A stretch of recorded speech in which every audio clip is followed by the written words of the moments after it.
नमस्कार, आप देख रहे हैं टारगेट विथ हिमांशु। केंद्र सरकार ने एकीकृत पेंशन योजना लागू करने की अधिसूचना को जारी कर दिया है।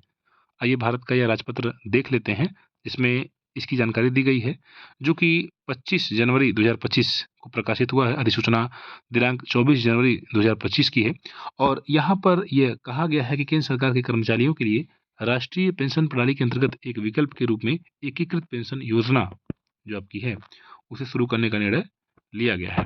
यहाँ पर एकीकृत पेंशन योजना केंद्र सरकार के ऐसे कर्मचारियों पर लागू होगी जो कि राष्ट्रीय पेंशन प्रणाली के अंतर्गत आते हैं और जो राष्ट्रीय पेंशन प्रणाली के अंतर्गत इस विकल्प को चुनेंगे। इसकी कुछ विशेषताएं हैं। सबसे पहले तो इसकी पात्रता देख लीजिए। पात्रता यह है कि यदि कोई कर्मचारी न्यूनतम 10 वर्ष की सेवा कर लेता है, उसके बाद अगर वो रिटायरमेंट लेता है तो जिस दिन से वो रिटायरमेंट ले रहा है उसकी तारीख से ये होगा। और FR 56 जो कि नियम 1965 के अंदर कोई जो कि स्पष्ट नहीं है कि प्रावधानों के अंदर एक कर्मचारी को सेवानिवृत्त करने के मामले में सरकार द्वारा ऐसी सेवानिवृत्ति की तारीख से अगर सरकार सेवानिवृत्त करती है तो उस तारीख से या फिर 25 वर्ष की न्यूनतम सेवा अगर कोई कर्मचारी कर लेता है और उसके बाद फिर स्वैच्छिक सेवानिवृत्ति वह करता है, तो ऐसे में भी उसे यह जो स्कीम है इसकी जो मतलब वो पात्रता मिल हो जाएगी।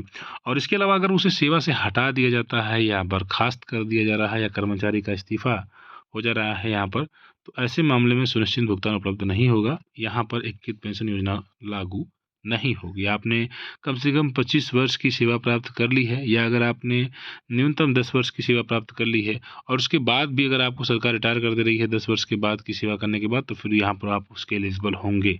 लाभ क्या है, ये हम जल्दी जल्दी में लाभ को भी देख लेते हैं। पूर्ण सुनिश्चित भुगतान की दर से सेवानिवृत्ति से तुरंत पहले जो आपका अंतिम बेसिक होगा 12 महीने का बेसिक जो है उसकी 50% होगी। अगर मान लीजिए अगर आप रिटायर जिस समय हो रहे हैं उस समय आपकी जो बेसिक है वो अगर 40,000 रुपये है या मान लीजिए बेसिक आपकी 80,000 रुपये है, तो 80,000 अगर आपके रिटायरमेंट के समय बेसिक होती है तो आप वहाँ पर इसका 50% यानी कि 40,000 प्राप्त मतलब समझ रहे हैं आप। अगर आपका बेसिक 40,000 है तो आप 20% प्राप्त करेंगे। यहाँ बेसिक की बात हो रही है, DA वगैरह जो है वो एक अलग बात है। यहाँ आपका बेसिक पर ध्यान दीजिएगा, सकल वेतन नहीं है, सिर्फ बेसिक का 50% जो औसत औसत होगा 12 महीने का औसत, उसी का 50% आपको प्राप्त होगा।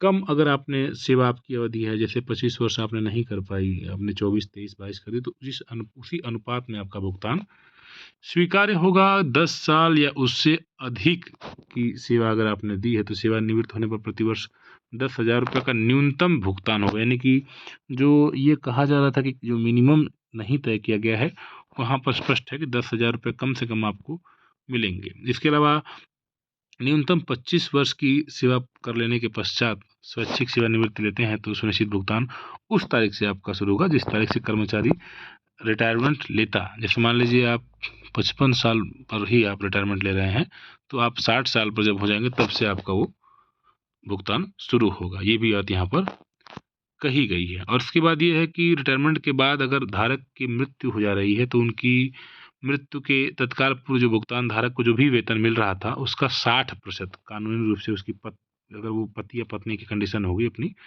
उसे दिया जाएगा। ये भी आप ध्यान दीजिए। साथ ही साथ महंगाई राहत और सुनिश्चित भुगतान पारिवारिक भुगतान जैसे मामलों पर उपलब्ध होगी। यानी महंगाई राहत भी आपको यहाँ पर उपलब्ध होगी।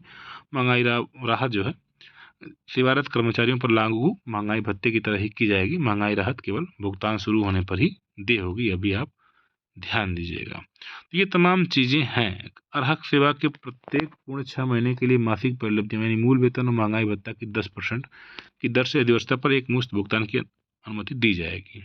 जब जितना भी आपने 6 महीने जितना भी किया है आपने, जब आप रिटायर होंगे तो 10% की दर से अधिवस्था पर एक मुश्त आपको भुगतान किया जाएगा। जितना भी आपका 6 मतलब मासिक पूरा हुआ, 6 महीना आपका जितना पूरा हुआ है, ठीक। तो ओवरऑल ये चीज़ें हैं। बाकी अभी अधिसूचना जारी हुई है, अभी इस पर हम लोग और अध्ययन करके फिर इसका बेहतर तरीके से वीडियो आपको प्रोवाइड करा देंगे। और इस वीडियो में मकसद ये था कि आपको जानकारी कम से कम दे दी जाए। और इन्होंने यहाँ पर बताया है कि किसी प्रकार से अगर किसी कर्मचारी की सेवा अगर देखिए 45,000 रुपये है, अगर रिटायरमेंट से पहले 12, तो यहाँ बता रहे लास्ट में इनका वही आ रहा है कि 22,500 के आसपास इनको जो है मिलेगा। ठीक है, तो 22,500 रुपये आप देख रहे हैं महंगाई राहत को जोड़कर यहाँ पर 22,500 रुपये मिल रहा है। ठीक है, तो ये चीज़ यहाँ पर अगर आप इन शर्तों को पूर्ण करते हैं, ये 5 शर्त दिखाई दे रहा है, और आपका मूल वेतन सब 45,000 रुपये है, तो इतना मिलेगा आपको। ठीक, ये आज के समय में। ठीक, बाद में अगर आप रिटायरमेंट आपकी होती है तो फिर उस हिसाब से फिर वो बढ़ता रहेगा, आपका मूल वेतन बढ़ेगा, तो इस हिसाब से आपका जो रिसीविंग है वो भी आपकी बढ़ती रहेगी। ठीक है, तो फिलहाल के इस वीडियो में इतना ही। महत्वपूर्ण सूचनाओं के लिए चैनल से जुड़े रहें। मिलते हैं नेक्स्ट वीडियो में। धन्यवाद।